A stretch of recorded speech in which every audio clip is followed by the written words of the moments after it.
Munthali are my names, and I am the Vice President for Barlastone Mission District. So in here, we want to do knot tying as an honor. We want to demonstrate and to explain what knot tying is and in which category it falls under. So we find it difficult for some of the candidates, like especially those who are doing master guide, to find a mentor or an instructor who is going to teach knot tying. Some of them, they find it difficult being instructors teaching knot tying, so they prefer skipping it out. But this is one of the most important knot for any leader or instructor or children to know and to learn, especially as they are going camping or outdoor activity, because we find this honor under outdoor activity. Like for instance, in Companion as a book, one of the curriculum in Companion, we find that there's a section also under the outdoors where knot tying is being involved. So we find that as children go outdoors or adults go outdoors, they go to explore the world and nature at large. So we find they pitch their tents. Now they find it difficult which knot is supposed to be used at what, and what's the importance of that knot, and how to tie it and how to untie it. Because on our daily basis, in our daily lives, we tie knots, even at home, at school, even shoelaces we tie. But some of them, they don't even know the name of the knot they are tying and what's the use and how to tie that knot. We are going to explain what knot tying is, the basics that are involved in knot tying, how to go about them, and how to improve knots due to the advanced stage. Hence the purpose for this knot tying. What is knot tying? So we find different definitions for knot tying, but the simplest that we can go with, that everyone can remember, is knot tying. This is an art or honor in which we learn how to tie a knot. Then someone asks, what is a knot? A knot is an art performed on a rope. So this knot tying, it falls in the category outdoor activity. Outdoor activity, that's where this honor falls for knot tying.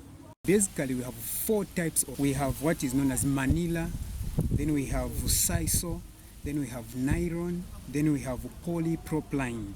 So these, like polypropylene and nylon, these are synthetic ropes, which means they are manufactured. They'll get the plastics, they melt them, then they make ropes. Like the twines, these ropes that are made of twines, these they fall under the polypropylene. But the Manila and sisal, these are obtained from the natural ropes, like the abaca type of tree, which looks like a banana, coarse brown in appearance.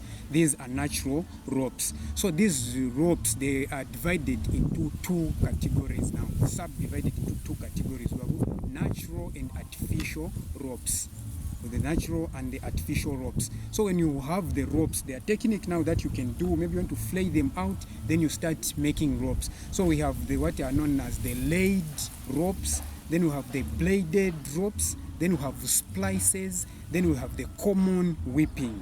After looking at all the definition and everything, we are now going on the practical part, which is most difficult for some of the people. So I'll explain. This is a rope. It is also called a cord. So this rope has three parts when you hold it in position. So when you hold a rope, we have a longer part, which is the dormant. Then we have a shorter part, which is the active part or the working part. So this one, which is dormant, it is dormant or standing part because it is not taking much of the work. You are tying your ropes using the shorter part. Now it is called the active part. So it depends with which hand you use most. Others are left-handed, so you find the active part will be on the left, then the standing part or the dormant part will be on the right. So you'll be working from left, tying your rope this side. If you are right-handed, your active part will be this side, then your working part will be this side, which means you are tying your rope using active going on the dormant part. Now that is called dormant or standing because this is where you are working from, and this is the part you are using to work. So we have the active part, then we have in between we have a loop, L-O-O-P, which is a loop. Then we have a standing part here. So these are the three parts of a rope. We have a working part or active part, then we have a loop, which is the middle part, then we have the dormant or the standing part. Knots are grouped in different sections depending with the type and the use of that knot. So basically we have the bends. When you talk about the bends, these are ropes or these are knots that are used when binding two ropes together. They may be of the same thickness or the other one may be thicker than the other one. But when you want to bind things together, we use bends. Then we have another group which are called the hitches. under the hitches, that's where we find knots like the cow hitch, those hitches which end with hitch, they fall under the same. So hitches, these are knots which are, or ropes, the knots which are used to tie an object to a spur or a ring. We use the hitches. Then we have the splice. The splice, these are knots that are formed by interweaving strands rather than a rope or the whole line. So we find just the top part, you weave it, interweaving strands. These are the ropes. Then we have another groups which are known as the loops. So when you say about the loops, they always leave a loop in between, like you are tying, then they leave something like an opening. These are loops. So any knot which is tied, leaving this circle, like they fall under the loops.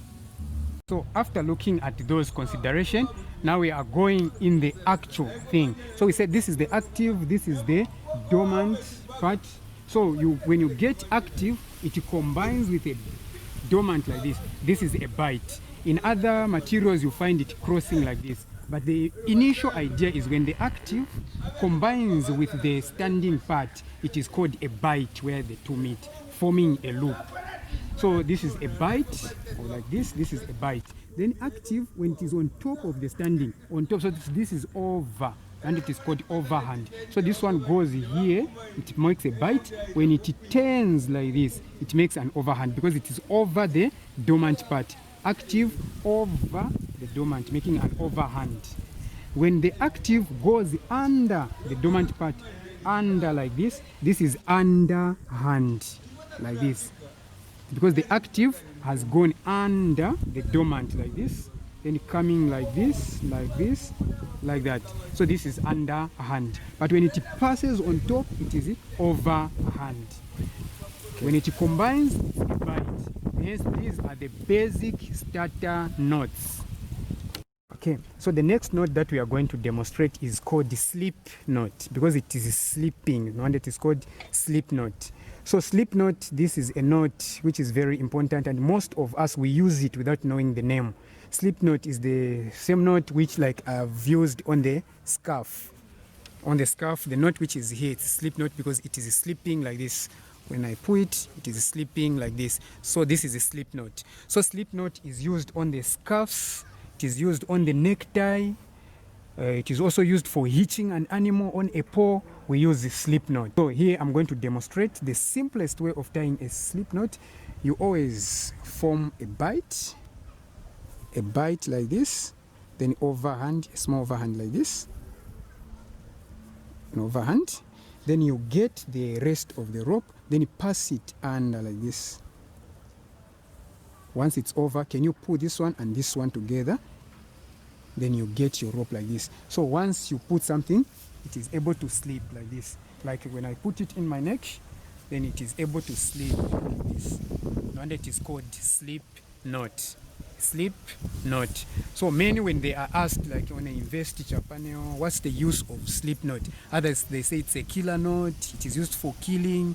Others, when they asked, for instance, a grade 7 fails the exam, comes to you as a leader, which knot can you advise for that person who wants to kill himself or herself? Then you say it's slip knot. You as a leader, you don't advise someone to kill. So slip knot is not used for killing. Slip knot is used for tying neckties, for tying scarves, for hitching an animal on a pole. But in the Bible, it was wrongly misused by Judas Iscariot, who used this rope to hang himself. So the next knot that we are going to tie here, it's called the figure 8, the figure of 8. So figure 8, the simplest, you tie it like this, get your active part like this, twist it over this one, like that, then you bring it to yourself, then into the circle like this. This is figure 8, a figure of 8. So it should look like 8, a figure of 8. So I'll retie this knot, I'll twist this knot like this, 1, 2, then I'll get this one, I'll put it like this. This is figure 8. So when you tie it like this, it forms a stopper.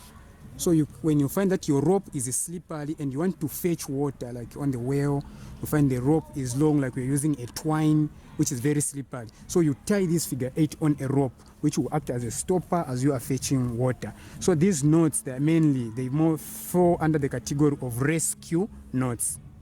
That's the use of figure 8. Okay, so in here we are going to do a square knot. The other name for a square knot, it is called a leaf knot, R-E-E-F, a leaf knot.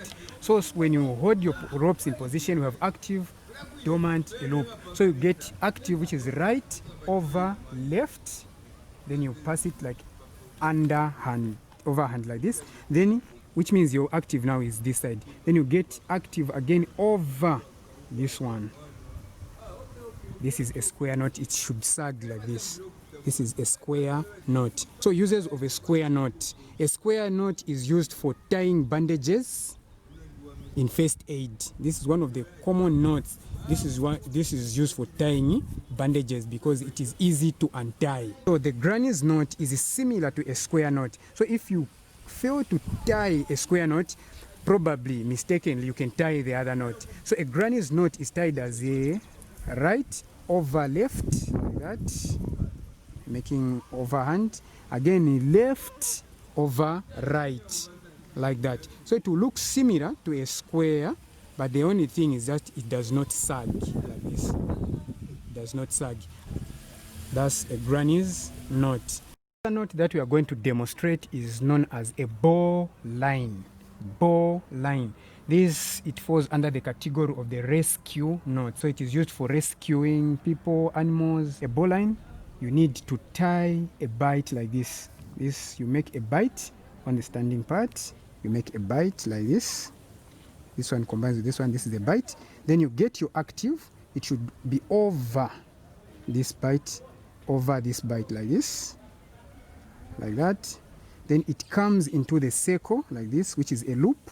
Then it should go there. So the active will go here, like that, like that, like that. Then you need to secure your ropes.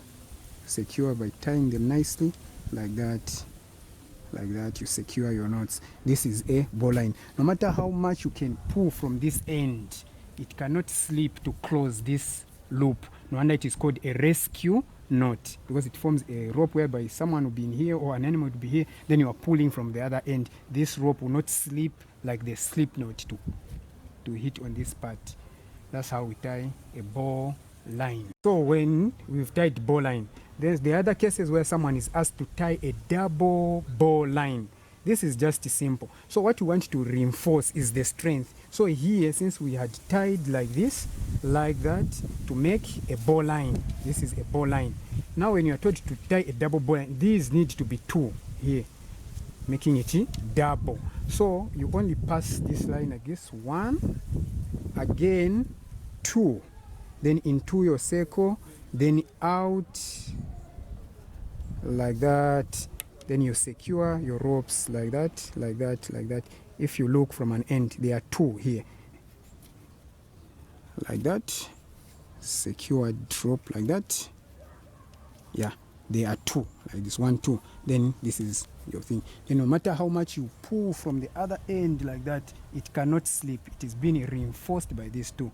No wonder it is called double bow line. Okay, we are going to do a bow knot. A bow knot, many they confuse between bow line and bow knot. When it ends with a line, bow line, it's a rescue knot. But a bow knot or a double bow knot, as long as there is no line, it is the one we tie on the shoe or the shoe races. So it is tied like this. You begin, you tie firmly your shoe like that. Then you take it over this one, making a bight here, then making an overhand like that. Then you tie it firmly where you want it to fit, like that. Then you fold this part, and then you fold also this other part, like that. Then you bring these parts together, like that, like that, like that, like that. Then you secure your knots where you want it, like this. Then you tie firmly like that. So this is called a bow knot because they are tied like that, like that, Others, they want it double, to be double. So you find you fold this other part and this other part again. You repeat the same, making it double like that. That's what is known as double bow knot. So fisherman's knot.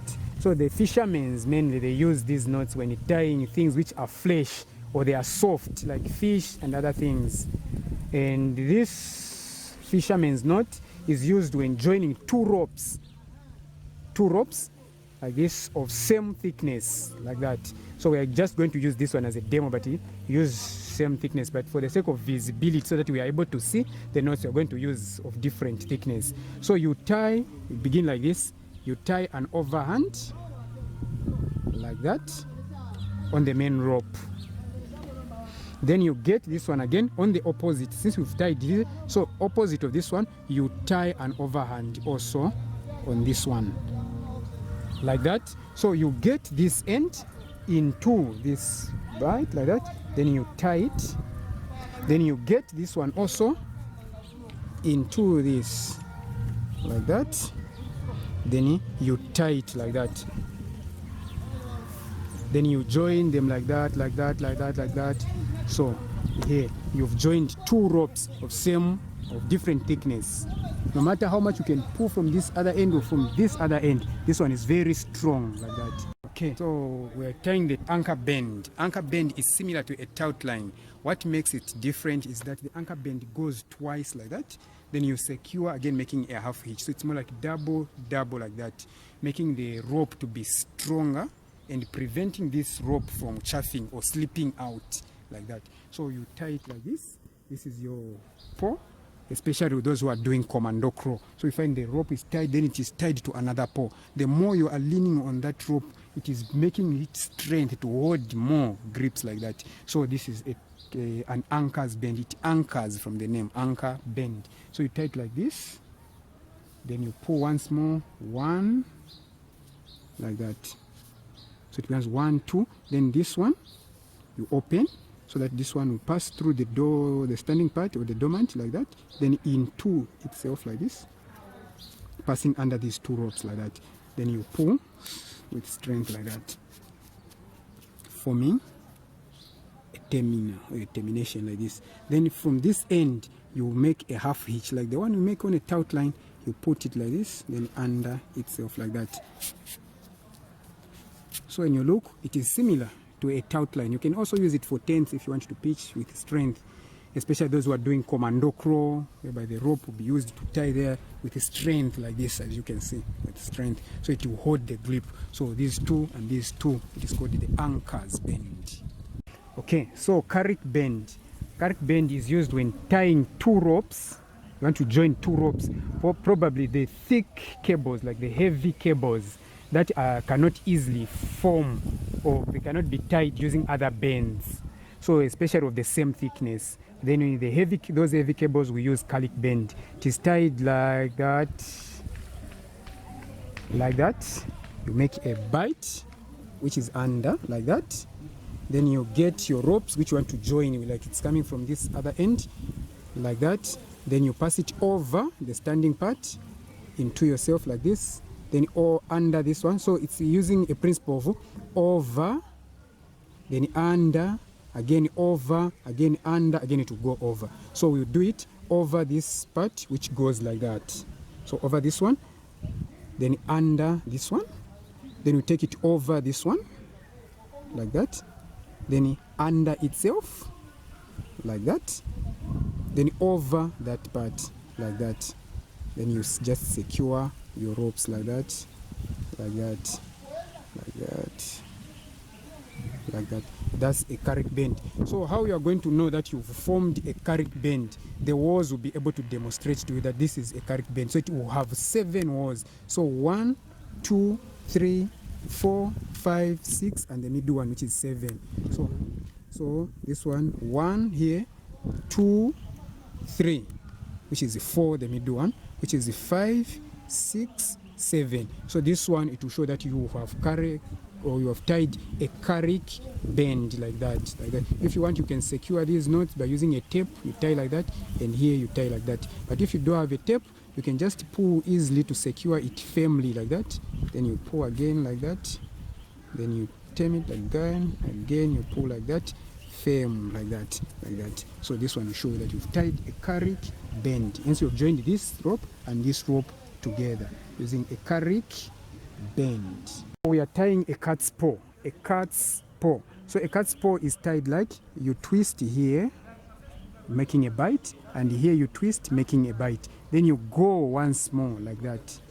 Then you take this one into this one, forming a thing like this, like that. That's a cat's paw, like that. I'll redo it. So you hold like this, then you make a bite on both sides like that. Then you do it the second time, then you pull it like that. So that's a cat's paw. A cat's paw, when you go in most of these homes, you find that there's a pot flower like that, tied, then it is hooked to the roof like that. So this decorative part, the knot that is used, it's cat's paw. It is also used under mechanics, like those who are doing mechanics and other things, when they want to lift the engine to a pole like that, they tie it to the engine block on top, they'll tie this knot there, then they'll put the engine there, then they start lifting it like that. So that's the application. It is used for tying an object on a hook like that. You find it's a hook. After they tie the engine, then on the hook they tie a rope like that, then they put it on the hook, then they hook it like that. This knot, it's cat's paw, tying an object on a ring or an object. And in homes, it is used for decorative purposes. The knot that we are going to tie next is known as crove hitch. So I have this knot, I'll fold it like this. Then I'll put it like this. Or maybe the simplest, I'll just do like this one. Then this one will go over this one, like that. Like this. Then this one will go under itself, like this. So you pull these ends like this. So this is crove hitch. So crove hitch, when you combine it like this, maybe you want to make a ray or something like that. So this one is used for starting and ending square rushings. So this is crove hitch. From the name of hitch, it is used for hitching. So it is used for starting and ending square rushings. What are square rushings? So square rushings, they are multiple turns that you make, like you want to join two sticks or branches together. Like for instance, I want to make those shelters they make in the villages, or where to put plates. So you find this is a stem like this, then they put another which is like this. So they'll start turning turns like that. Again, it comes in between like that, multiple turns like this. So these are square rushings like that. So we are going to tie cow hitch. From the name cow hitch, it is used for hitching an animal, especially cattle. Those who do cattle husbandry, or those who keep cattle, they understand the importance of this. When you're hooking the animal on its head, they use this knot, which is a cow hitch. Others, they also use it for decorative purposes like that. So that's how they use it like that. Let's just do it like this. Then you just get these two into the circle like that, like this. So this is cow hitch like this. So this one will go on the head of a cow, especially on the horn like that. Then it comes to this end. Then you fold it to another horn like that. Then you're pulling cow or cattle from the front part. So since you are hitching, hence the name cow hitch. That's the use of this one, cow hitch. Okay, so the next rope that we are going to tie is known as sheep shank. This one, sheep shank, mainly it is used in industries like when they have loaded a truck, the rope which passes on top of truck to tie the cargo together is called sheep shank. So basically, sheep shank is used when you want to shorten a rope or to strengthen a rope without cutting it. So you just want to shorten it. So the way you can tie it, you can fold your ropes like that. Then you bind them like that. Then you get this rope. This one is a bite. Then you make it like that. Then under a bite like this. Okay. Then you come here, you make a bite again. Then you get this rope on top. Then under it like that. So you see that it has a similar terminal like this, but the other one is pointing this side, the other one is pointing this side. So this one is a sheep shank like that. Others, they'll use it, they'll even secure it by passing it under itself like that. and here passing it like that, and you secure it like this.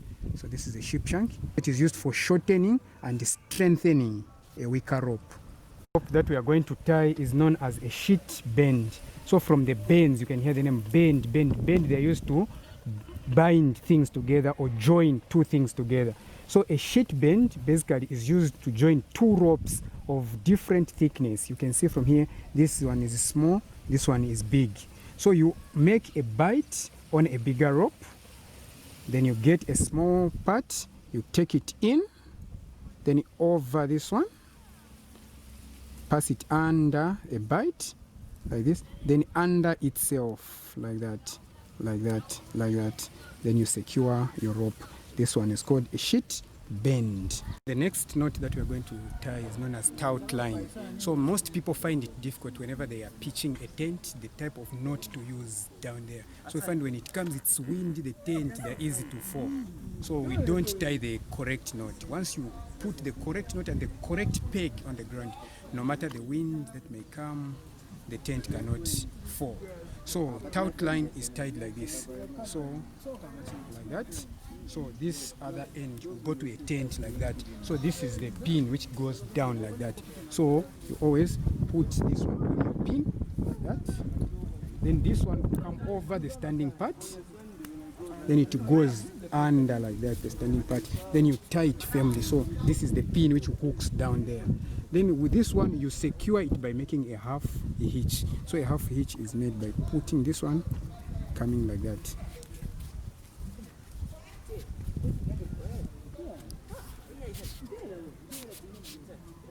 Like that. So when you tie the correct knot, it will form two loops like this. This is a taut line like that. So this one goes to the tent now. This one goes to the tent like that. Then this one goes to a hook which pitches down like this. So no matter the wind which may come like this knot will be tying firm and firm on the ground like that. The next knot that we are going to demonstrate is called timber hitch. So timber hitch is used for pulling logs. So we find you have heavy loads like logs that you want to pull in a line like that. So you use timber hitch. And how it is tied is like this. So you twist your ropes, the simplest, you twist your ropes like this. 1, 2, 3, thrice like that. Then you pull it and you put it under that strong or heavy log that you want to pull like that. Then here, this terminal, you put this end like this. You tie firmly like that. You see it forms like that. Then here you need to secure it because you can't pull it like that. It will easily come out like that. So you easily lock this one by using a half hitch. So you put it like this, then it pass under this log like that, then in like this. So you pull this end, and then you lock it with a half hitch, which means no matter how you are pulling this log, it always goes in a straight line like this, since you locked it using that end like that. So this is known as timber hitch like this. We are going to mention 4 major considerations that you need to put in place or that you need to implement to take care for ropes. Because other people, after using ropes, they just throw them, others just coil them, somebody cannot use them again. So number 1, keep ropes clean. You clean the ropes after use. Imagine when you were using, then we have mud and whatever. Once you want to store them back, you always clean the rope. Number 2, always coil the ropes before storing. Do not just fold them and pack them. They are very difficult when using. Coil in a circle form. You coil, then you tie, then you retain, so that it is easy for the next user. Then the other one, do not store these ropes when they are wet. Always dry the ropes, then you store them. Then the last one, return to its proper place after use. Imagine you are using the rope or somebody borrowed you the rope. Once you finish using, do not just throw it. It is very difficult to find it, and that's how ropes, they get misplaced. So always coil. If it was in the pantry, return to the pantry. If it were in the storeroom or whatever you call it, retain it so that it is easy to direct someone or go and get the rope on such a position. That's how we take care of ropes. What's the purpose of knowing knot tying then? Why you've learned knot tying? Then what? So like in the world, when we go in the world at large, the purpose and the application of this knot tying. So we find that it is applied in various activities and in ways, and in our daily lives we cannot do without. Like, want to tie a line where you want to be hanging your clothes, you use the same knot. You want to tie your mosquito nets and whatever, you use the same knots. So the importance domestically, you can use it in that way. Also those like farmers, you want those who plant tomatoes, when tying the strings on the trees, we use the knots. Hence the importance of knot tying. It is used in agriculture, like I have explained, tomatoes and other trees that you use. Like, you want to cut trees, then you put in them bundles, tying them together, you use knot tying. Also use it in the industrial application, like agriculture is an industry. We also have industries like in transportation, where you are loading things on a truck. You find that ship shank is used when tying luggages together to tie it firm to a truck that does not fall. We use ship shank. Also on the marine, those who use ships and boat on the seas, and they also use it in marine application to tie these things strong. Also in homes, under arts and crafts, we find that for decorative purpose, like our women, we find that they have baked a cake, now they want to decorate the part on top. We find that we tie nice knots on top. Those nice tops, those are knots, like the square knot, the granny's knot, to decorate nicely like that, which you can pull easily and it slips like that. Those are square knots. It makes it decorative. Like also in first aid, you find that you are tying a bandage, you just don't just tie anyhow like that. It's difficult to untie. So we find that you need to learn knots. Like the square knot is also used. You tie it nicely, firmly. A bandage holds firm like that, and it looks neat. So that's, you can also use it in that way.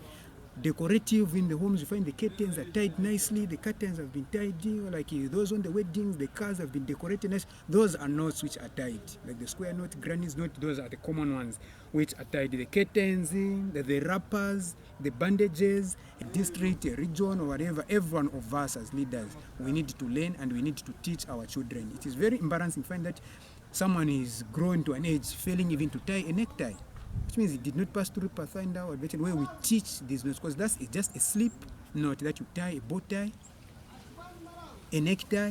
You can also be employed under courtesy, just organizing things, suits, whatever, tying neckties. You even earn a job like that. Hence the importance of knot tying like that.